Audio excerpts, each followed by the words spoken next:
Welcome, everyone. Thank you for joining us today for our discussion around around strategies to meet the evolving third-party risk and identity demands. I think we have some great subject matter experts who are going to walk us through some of the key areas that are been impacting third-party risk over the last couple of years or so.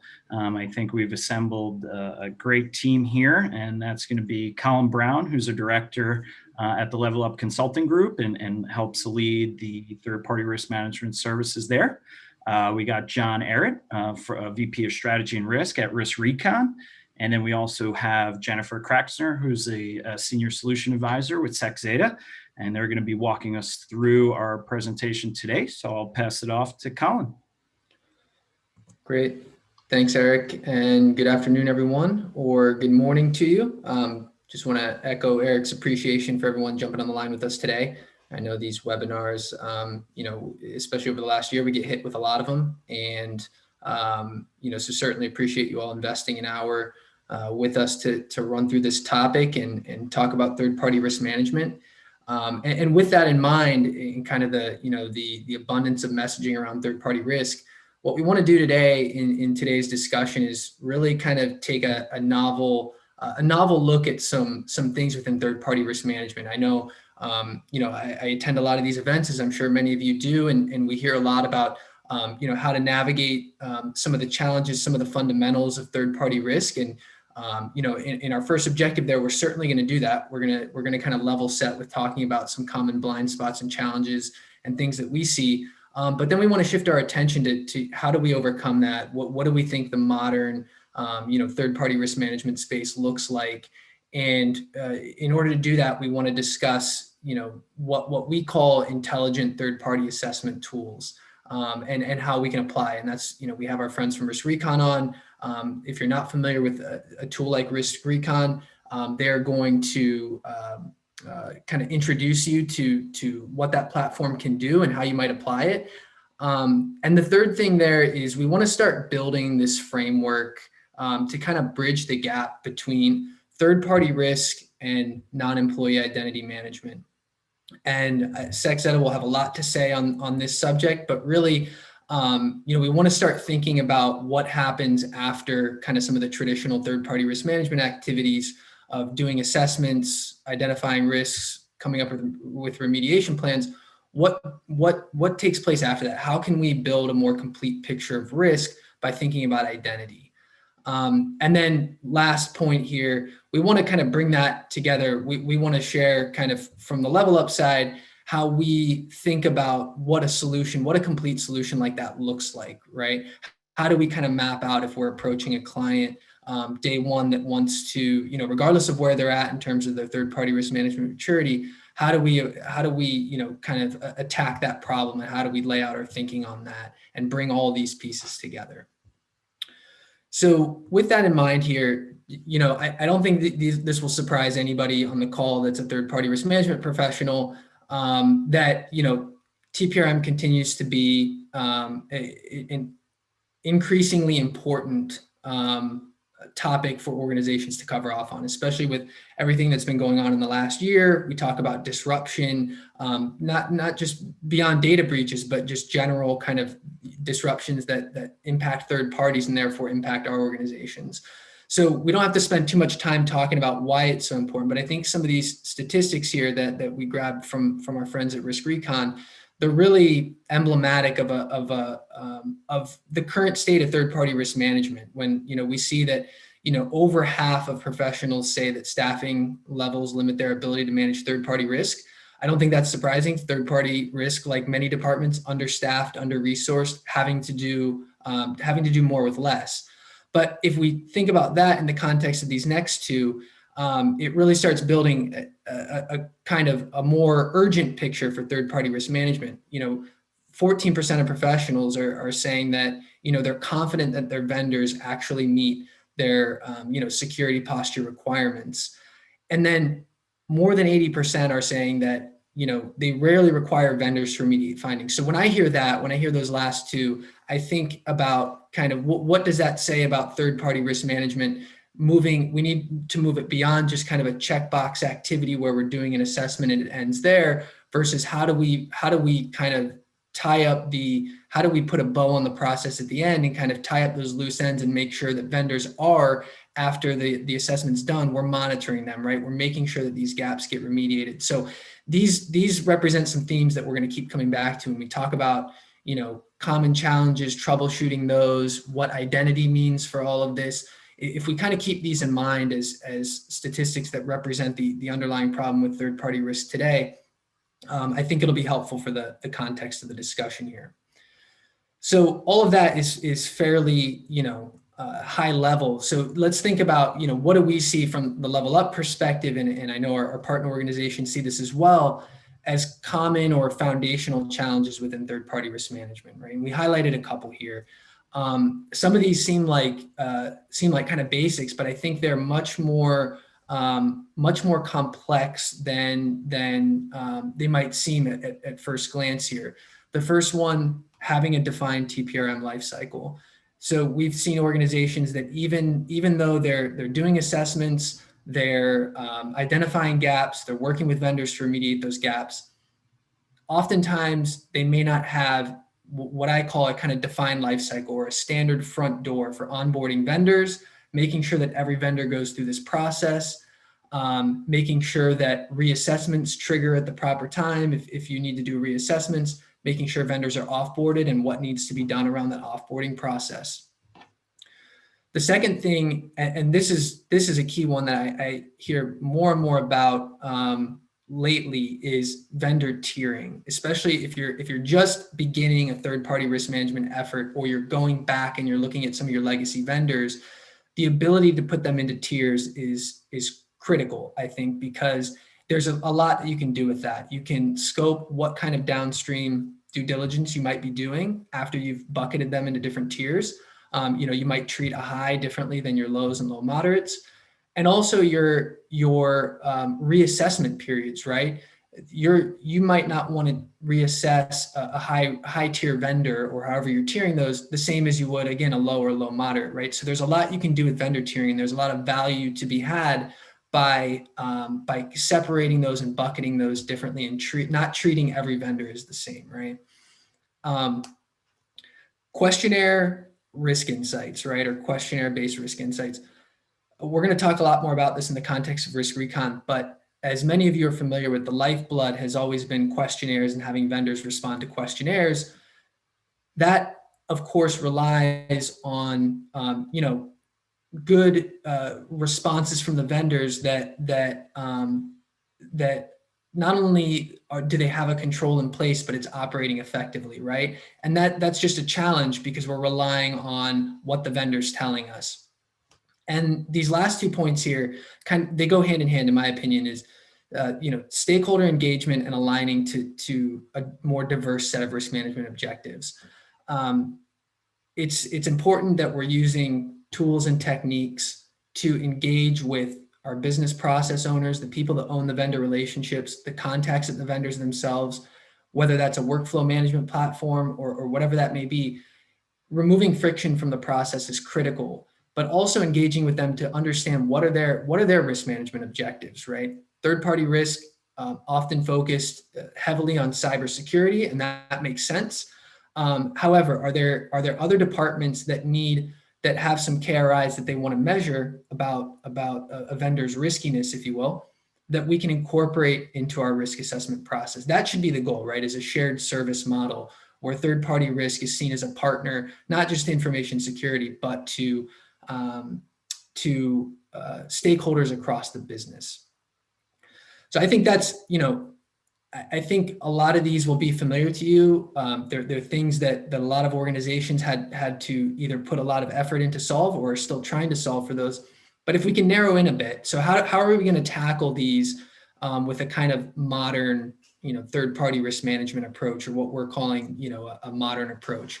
And so we're going to narrow this discussion in on 3 points here. The first, intelligent assessment. I mentioned that in the objectives. We want to think about, tools like risk recon that can supplement some of the due diligence that we do. How can that enhance how we scope additional things that we might need to do? How can it help us establish meaningful tiering? How can we get beyond just the static questionnaire to actually understanding how a control is operating, not just taking a vendor's word for it in a questionnaire? The second point, a scalable third-party risk management platform. Getting out of doing it via spreadsheets and emails and using something that, like I said before, reduces the friction with the different stakeholders that we have to engage with, right? It has fresher information. We can use automation to trigger reassessments if we need to. And then the last part that we're kind of previewing here, and we'll talk about at the end, is identity. I talked about that as being, kind of a modern look at third-party risk management. After a vendor's been assessed, after a vendor's been onboarded, how are we monitoring the identities that this vendor assumes in our environment? Once the vendor has access to critical resources, critical data, how can we think about that in the context of risk as well? And that's where, I'll pass it to Sexetta.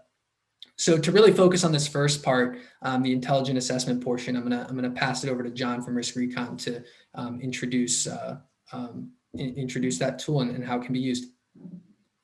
Thanks, Colin. So what is Risk Recon? Risk Recon operates in the continuous monitoring space, so maybe that doesn't provide a lot of context to you, but what is continuous monitoring? The easiest way I like to think about continuous monitoring, cyber risk ratings, whatever you want to call it, is it's sort of like the neighborhood watch. If you're familiar with the concept of neighborhood watch, the watch kind of patrols around your neighborhood. They look for things that are potentially wrong with the houses in your neighborhood. Maybe it's broken windows, maybe it's unlocked doors, dead porch lights, that sort of stuff. Anything that a burglar or someone looking to enter into a house without access is going to use to try and get in and steal belongings, do whatever bad stuff they want to do. The neighborhood watch doesn't ever actually go in your house.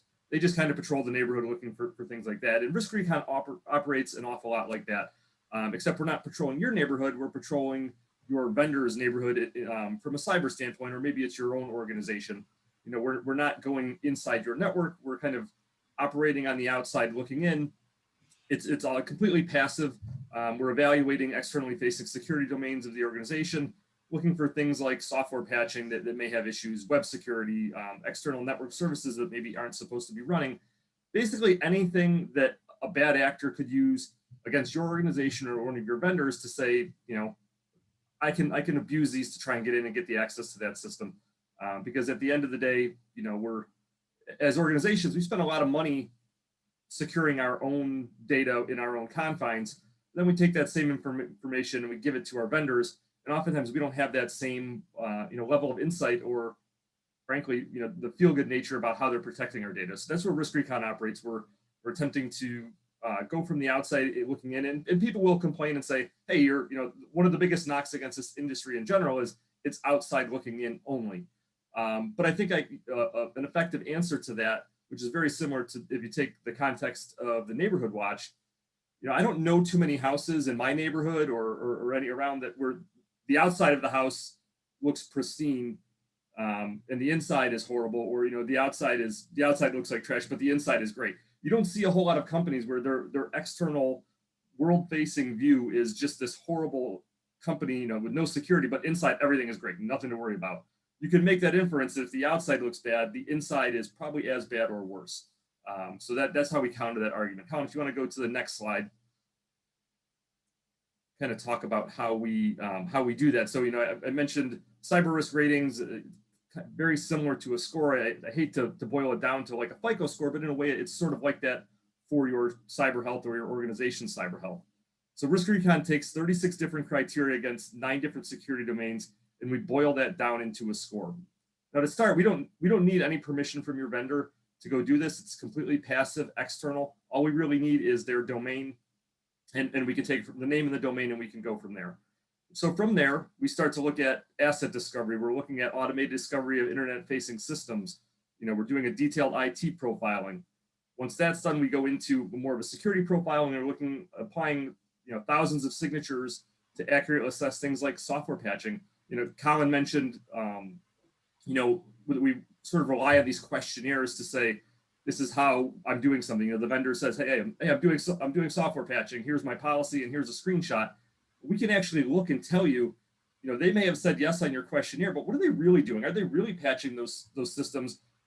If they are, great. Maybe they have a bunch of systems, facing the outside that are end of life. They have a bunch of critical vulnerabilities. It's a different story than what you're seeing in the questionnaire, and that's where I think really the value of an offering like RiskRecon comes into play, is to have that second set of eyes to validate things for that control effectiveness. So we're applying signatures, we're intersecting threat information, and then we're supplementing that with data breach information. Now, here's where RiskRecon gets a little bit different. We're going to talk about it a little more in the next slide, but we're actually automatically determining system risk value as a function of the different types of data, the presence of authentication, system function, that sort of thing. At the end, that boils down to this score. It's both an alpha and a numeric, where it's true risk of your vendor. So if you want to go to the next slide, Colin, we'll talk about what I mean by the risk prioritization and where RiskRecon is different. Most companies in this space will give you the issue severity. They may say you have 500 findings and they're all critical risk. As a practitioner, and I was a practitioner for 16 years before coming over to the vendor side, it's really tough to try and mitigate any issues when you have 500 critical findings, but you don't know which ones are the most critical to look at and which ones are the least critical to look at. So that's where we operate a little bit differently. We offer true risk prioritization because of the way we collect our data. We can actually determine, is that system collecting sensitive data? Is there authentication involved? Is it collecting PHI or PII, the stuff that we can see? Well, that's a high value system. And then we take down the asset value from there. Maybe it's a brochure site that's a network neighbor to that high value system, or maybe it's a brochure site that's not a neighbor, or it's just a park domain. We actually offer the two different accesses to get this more prioritized risk. So when you get our findings, you can start in the upper right and know that those are the most critical severity issues and the highest value asset systems, and work backwards from there. It makes it a lot easier as a practitioner to try and tackle a mountain of findings, either with your own organization or with the vendors that you're trying to assess. And frankly, it makes it a lot easier for the vendors to know which ones that they should fix first. So that's kind of RiskRecon in a nutshell. I'm going to pass it back to Colin. Great. Thanks, John. And so I think with that information in mind, we can circle back to, I think I've used the word evolution or evolving, nature of third-party risk, and talk about what that means. Now that we've gotten kind of an introduction to that point of how do we do more intelligent assessment, this is how we kind of think about how third-party risk management has evolved. And if we go back many years to think about what are the different kind of eras almost of third-party risk management, we break it up in 3 stages. And this is not a maturity concept by any means. It's more if we had to kind of divide it up into the representative periods of how the practice has evolved. The first step is, we were doing, and we're still doing to this day, these manual questionnaires. But that obviously limits our ability to assess how effective a control truly is. John alluded to it when talking about RiskRecon. It's one thing to see in a questionnaire that you're doing software patching, but if you can look at the perimeter and say, how well is that organization living up to the things that they're telling me that they're doing? Then now you can powerfully, you're not only saying, okay, it seems like they have a control designed effectively, how effectively is that operating in practice? And that gets us to the second stage, right? Is we get to things like RiskRecon and these more intelligent assessment techniques and the workflow management as well, so that we can manage these findings, like John mentioned, in a prioritized way. Now we're at kind of that next stage that we've moved beyond just doing, I said earlier, the spreadsheets and emails, methodology. Now we're at that second level. Where we're at today, and this is all subject to change. If the technologies and tools, evolve in a year's time, we could be, we might think about this in a completely different way. But where our head is at now is kind of at this third stage, which is thinking about stage 1 and 2. We're still doing questionnaires. Those are indispensable. We're incorporating tools like RiskRecon to get better at assessing risk. But now we're bringing identity into the picture. We're not, the story doesn't end at the end of the assessment. The story continues downstream when we're granting these vendor organizations access to our resources and data. So again, more to come on the identity part.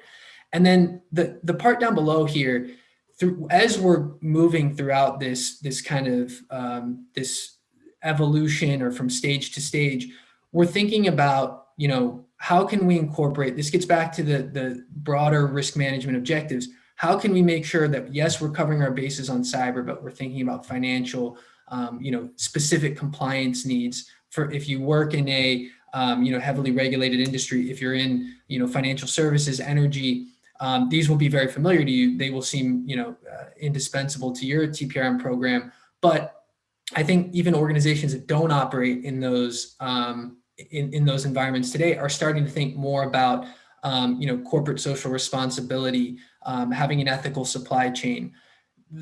All of these risks down below are just things that we want to work in to a more mature third-party risk management program, so that, yes, cyber is going to still be the core. It might be 90% of what we do, but how can we think a bit broader about risk and make sure that we're meeting the needs of stakeholders that traditionally haven't been engaged in the third-party risk management process.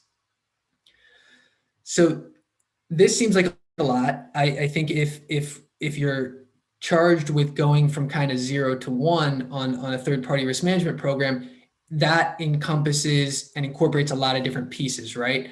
I think of them as different puzzle pieces, because to have a complete picture, of course, it would be nice to have all these things solved for, have the technology, have your due diligence, streamlined, have the continuous monitoring piece, identity management.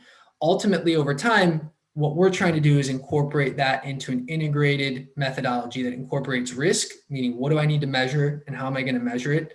The technology that supports that, and then downstream, the picture of identity, right? That will play into, it's not just knowing, is this vendor going to access personal information, right? That's a common, many TPRM professionals are going to know that answer.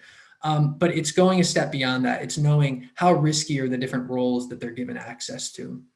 So the thing is that these puzzle pieces, and the reason we think of them as different individual pieces, is that depending on where you're at in your own kind of third-party risk management journey, if you will, is they can be broken off, right? Maybe making a small step in the technology front now will yield kind of outsized gains.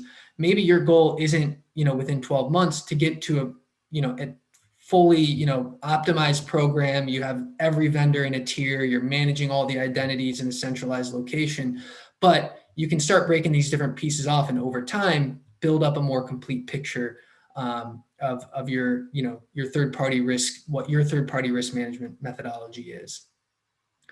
So how do we, from Level Up's perspective, how do we get to this? How do we think about these different pieces rather than thinking of them as kind of a random assortment of different topics and tools and things like that? What is kind of our approach, right? How do we take all of that and bundle it in that integrated methodology? And so these 4 different boxes across here are really, if we're starting from scratch with an organization that wants to roll out or enhance a TPRM program, this is how we think about it. This is how we kind of attack, a lot of the different problems that we see. The first step in this whole kind of, chain or process is understanding your current state. So doing a current state assessment of what your capabilities are, but charting out where do you want to be? What's your future state roadmap? What are your due diligence requirements, right? What kind of policies do you have in place? What kind of due diligence are you going to do on your vendors? A lot of that will vary depending on, as I alluded to earlier, what industry you're in. Financial services is going to have unique things from energy, to use the 2 examples I used earlier. But it's about knowing what you're capable of today, where you want to be, chart it out over time, right? It's not realistic to say in 6 months, I want to have solved for everything that I need. You want to look at that on a more spread out time horizon. Maybe it's 6 months, 12 months, and 18 months. The second step, technology enablement. This is where, we talked about risk recon already, but thinking about, okay, I know what my future state roadmap is. How can technology help get me there, right? It may not be an immediate need to go out and acquire a new technology if you're not sure of how you're going to use that or how that fits into your plan. But you want to have the workflows built up to make sure that in the previous step, I defined my policies, the things I need to do. Now I design the workflows, right, that help me do that help me scale my program, that start tackling all those problems we talked about before, right? Engagement with stakeholders, reducing the friction in the process. All that's key. And technology, whether even if that's just a small portion of your program today, it can really yield an outsized benefit. The third box here, this is the day-to-day kind of everything about your vendor life cycle for me fits into the third box. This is where, we're assessing risk, we're monitoring vendors. This is where that vendor life cycle lives, right? The day-to-day operations of a TPRM professional. We're determining residual risk because we've assessed the vendors. We're bucketing them into different tiers. We're coming up with remediation plans. We're doing reassessments as those come up. Right. So really critical. Most of the things that we traditionally talk about in third-party risk management in terms of doing it on a day-to-day basis all fit in that third box. But this fourth part, because, we mentioned we're at that kind of third stage of our evolution, how we're thinking about it. This fourth box is kind of this is a newer concept for us where, like I mentioned, we're bringing identity into it. And we'll hear in just a minute about how SecZetta helps us do that. But this to me represents a kind of new frontier in third-party risk management, where we're actually looking at the identities and we're assessing the risk with those identities. We're managing those on an ongoing basis. So now, if I look at how I'm monitoring risk, if I'm at a fully optimized state and I've kind of covered these four boxes, I've gone through this life cycle. Now risk monitoring, it has a bit more capability behind it. I'm assessing the vendor organization using a tool like RiskRecon, and we heard about how they do that. But we're also now, by using a tool like SecZetta that focuses on non-employee identity, I can come at risk from two different angles, right? And then I can start to build a more complete picture of what the risk looks like, meaning how could a risk that I assess at the vendor organization level, how can it actually manifest itself in my environment? So with that being said, now that we've kind of teased out the identity topic a bit, I'll pass it to Jennifer to talk more about what SecZetta is and how they do what they do. Thank you, Colin.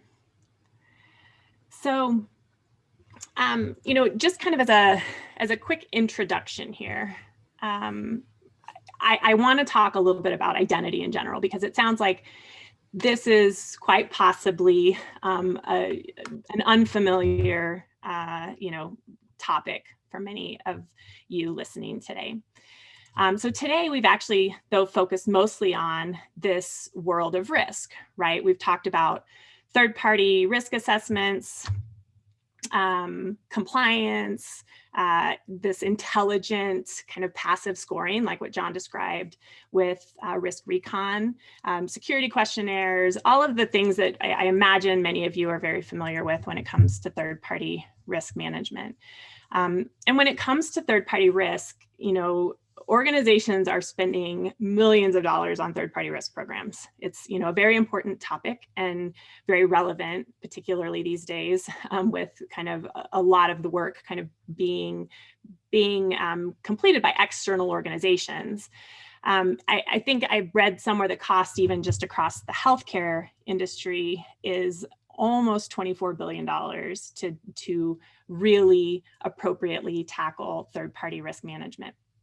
So as we've discussed today, a lot of effort is going into collecting a lot of very important information from and about third-party vendors, really understanding the risk these organizations present. As has been very evident throughout, this webinar so far, these risk assessments and the process of managing that risk is tedious, right? There's a lot that goes into doing that, but there is tremendous value in them. And what we think about on the SecZetta side, and really what we're talking about today a lot, is wouldn't it be nice to find a way to operationalize the risk that's being assessed at that vendor level? make it useful beyond just knowing what it is, right? Beyond just making some decisions about whether to do business with a third-party vendor based on it, but actually use it for a little bit more.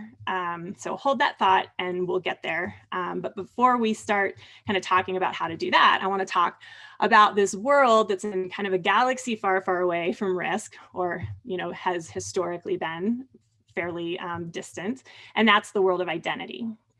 So in this world of identity, teams are doing a little bit different work, right? But very important work. Our mantra in identity is really goes like ensuring that the right people have the right access at the right time. Okay, so identity is very focused on that ensuring organizations can operate efficiently by automating access lifecycle and identity lifecycle. So being able to do things like provision accounts in an automated way based on a person's status, whether that's an employee status or you know, a vendor or a non-employee's status, being able to say, this person is being onboarded next week, let's make sure that they have all the access they need to be productive immediately, right?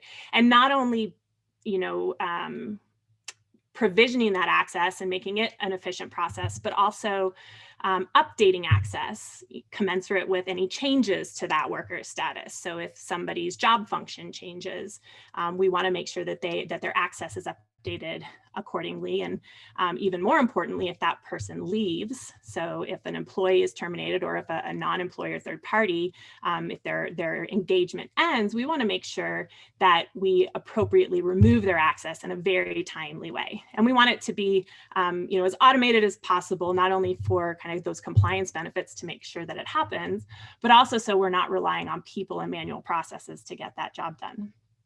So another important function of identity are things like single sign-on, which I'm sure we all appreciate, right? Things that really help the end user experience. So, you know, when it comes to accessing things that they might need for work, I mean, none of us like to have to keep track of, you know, 10 to 20 different sets of credentials just to access different applications. So an important function of identity is making sure that there's not a lot of friction between a person getting access to what they need so that they can, again, be productive and we're not kind of hampering those efforts. So this improved efficiency is actually quite often the face of an identity program. It's what many people kind of learn first about what identity teams are doing and the improvements that they might be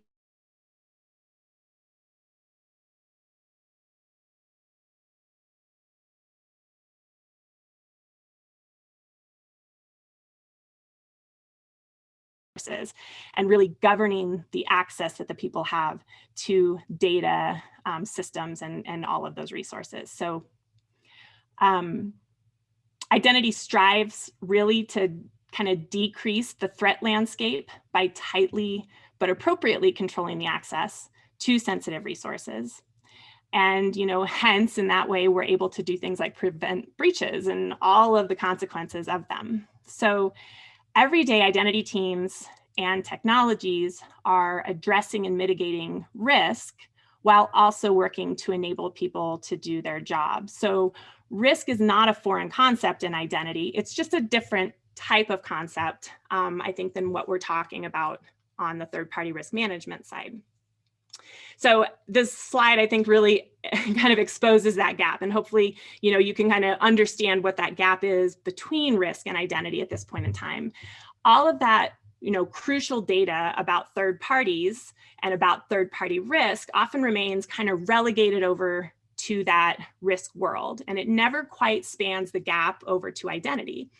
And by the same token, the identity risk, so the things that we're looking at when it comes to access risk and identity risk, quite often doesn't make the trek back over to the risk world, right? So this gap that we're working to close, we're looking to do this with a type of total third-party risk management solution that, you know, Colin has discussed a little today. So the worlds of identity and risk should talk, and not only talk, but truly have a dialogue between them. So important information about third-party organizational risk can and should travel really with that external workforce that's coming from that, from those third parties. And as that external workforce, let me get my slide to advance here. So as that kind of external workforce comes into play and we start thinking about how we can allow it to kind of be the conduit for that risk and identity, conversation, that's really how we can make sure that we're allowing risk to appropriately impact identity and access. And additionally, the detail we know about their identities, again, their access, that risk should impact the third-party organizational risk as well. So this, kind of place where all of those pieces converge, that's really what SecZetta is focused on, right? We live where these three components really meet: risk, workforce, and identity.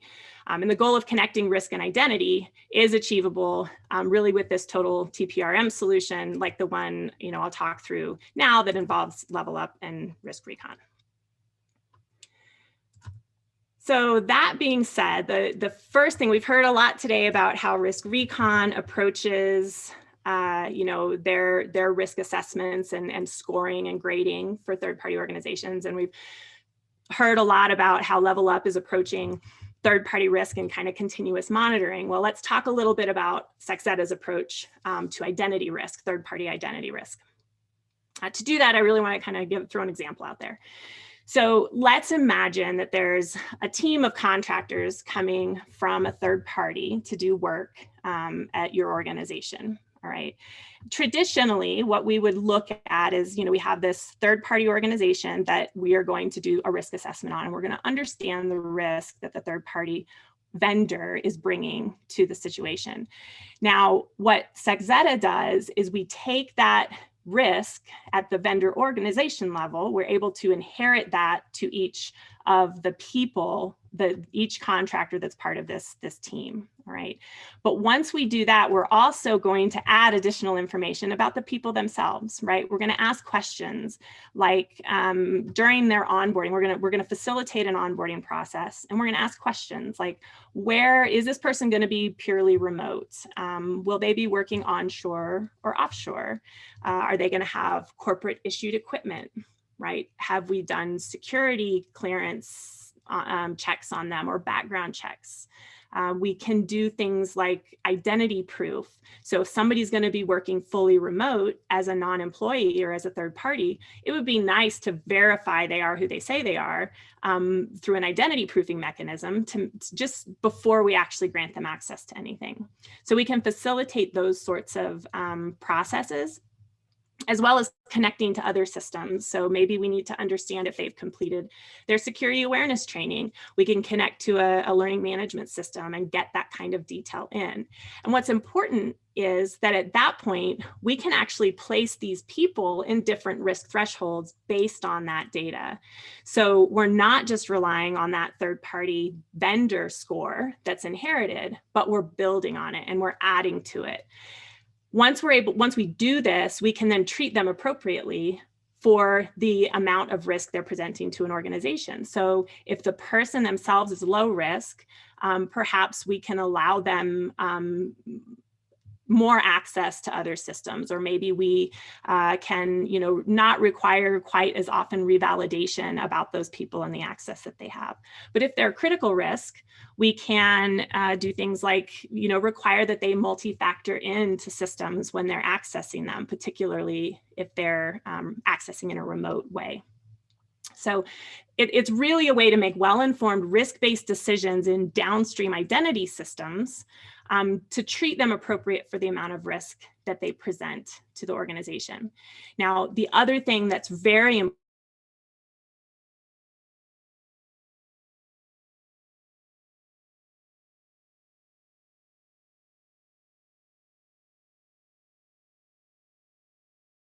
and Okta and all of these systems that are doing a lot around access and access risk, we can consume data about these individuals and understand what their risk is and how that should impact how we're handling the organization as a whole. So we can allow it to drive more frequent reassessments of that third party, for example, through Level Up, or getting those types of the risk scoring back from Risk Recon in a more frequent way. So let's see how this actually can work together in a more of a total TPRM way with Level Up, with Risk Recon. How are we actually implementing this? How are we looking at building this stuff together? So we've talked all about this left side, right? Level Up's doing this continuous assessment and monitoring of risk. The Risk Recon is providing some risk scoring. And then what we'll look at is, as we onboard this team of 3 contractors that we've talked about, we can inherit that risk score because we will understand from Risk Recon what the score is, right? We'll take these 3 contractors through a process of onboarding and their life cycle within Sexetta. We're able to build authoritative records about the people themselves. So we build on that Risk Recon score, we build on those assessments that Level Up is doing, and we create these authoritative records for each of these identities. Once we've had these authoritative records created and we understand all of those offshore questions, whether they've got their background check, all those things that we do to assess the risk, we can then allow those authoritative records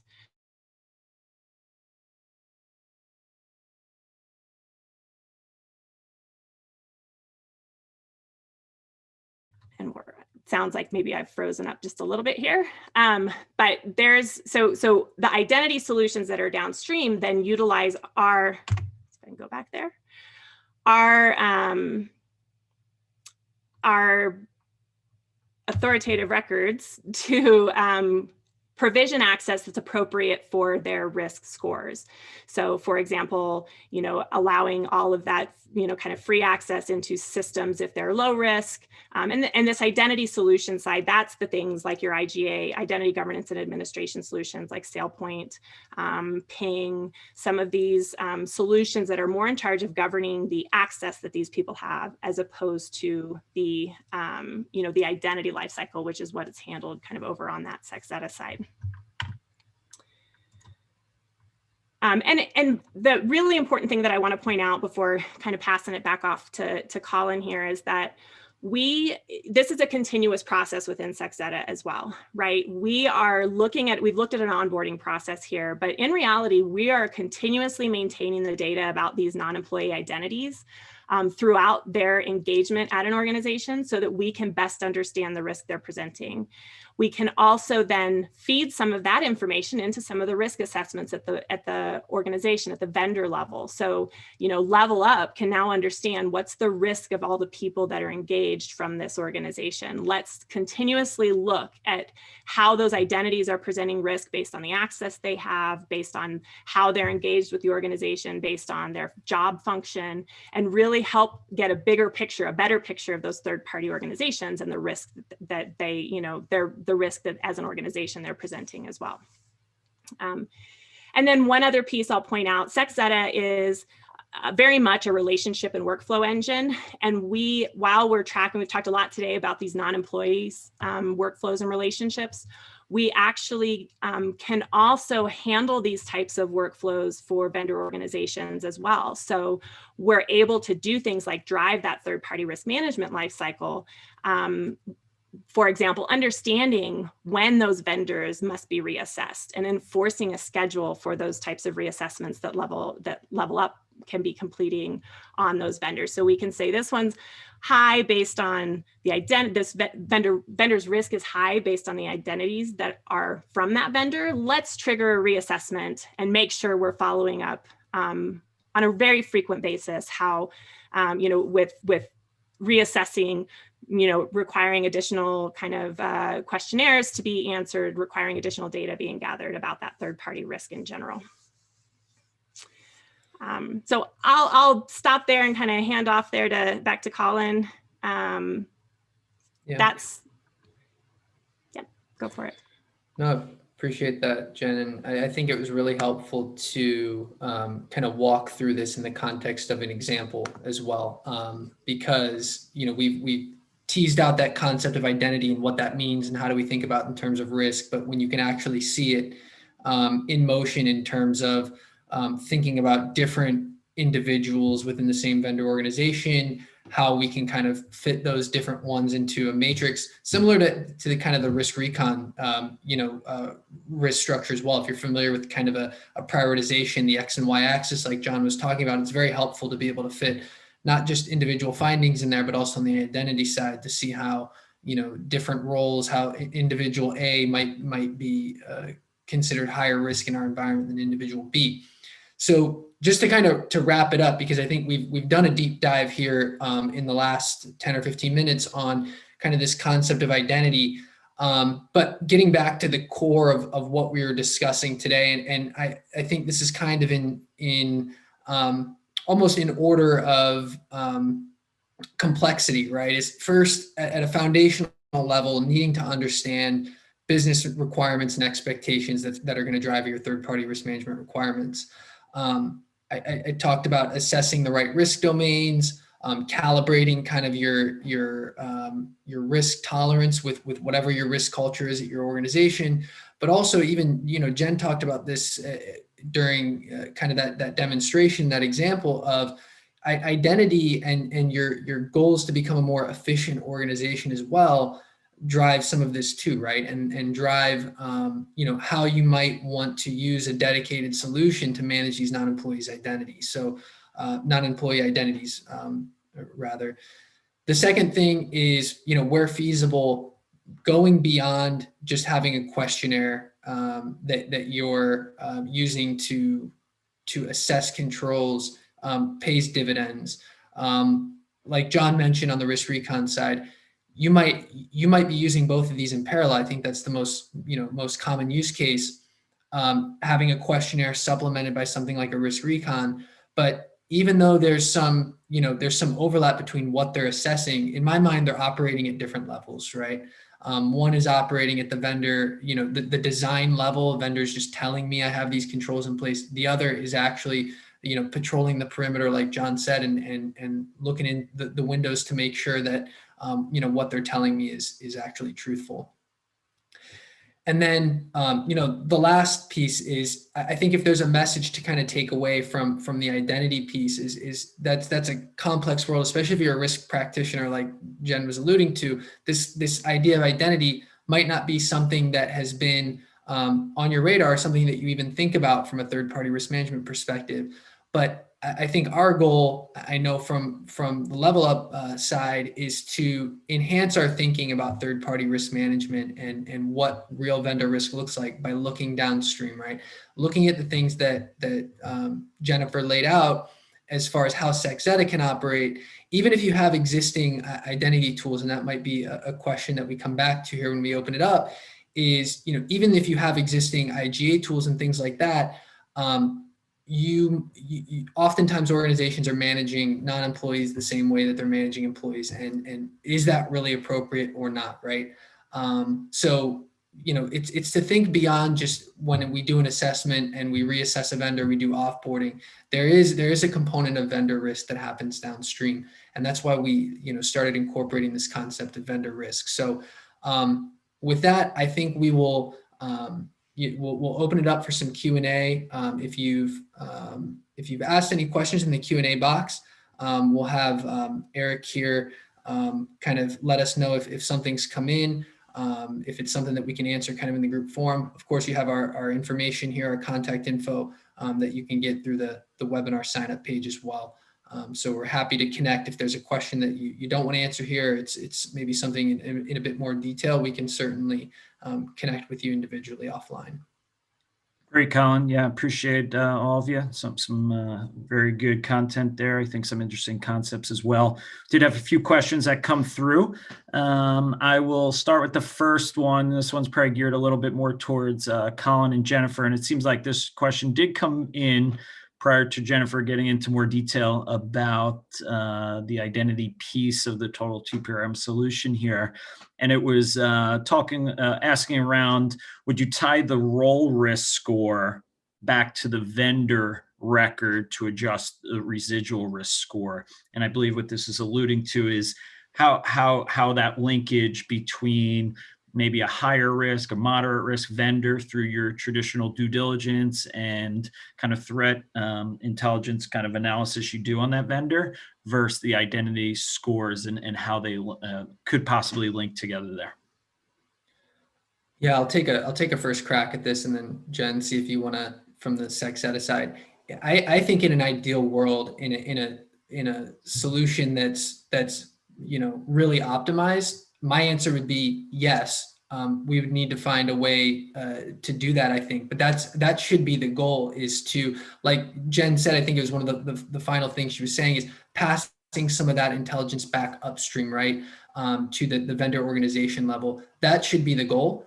There are different ways we can do that, and how will that, you have to think through how much weight do you give to kind of the role risk score, as that person alluded to, versus the vendor organization score. You just have to kind of calibrate those together. But I think Jen and I have talked about this and kind of building the solution, which is, yes, that should be the ultimate goal, right? Is we want some of that data to flow back upstream. But Jen, I'll pass to you to see if you have anything you want to add to that.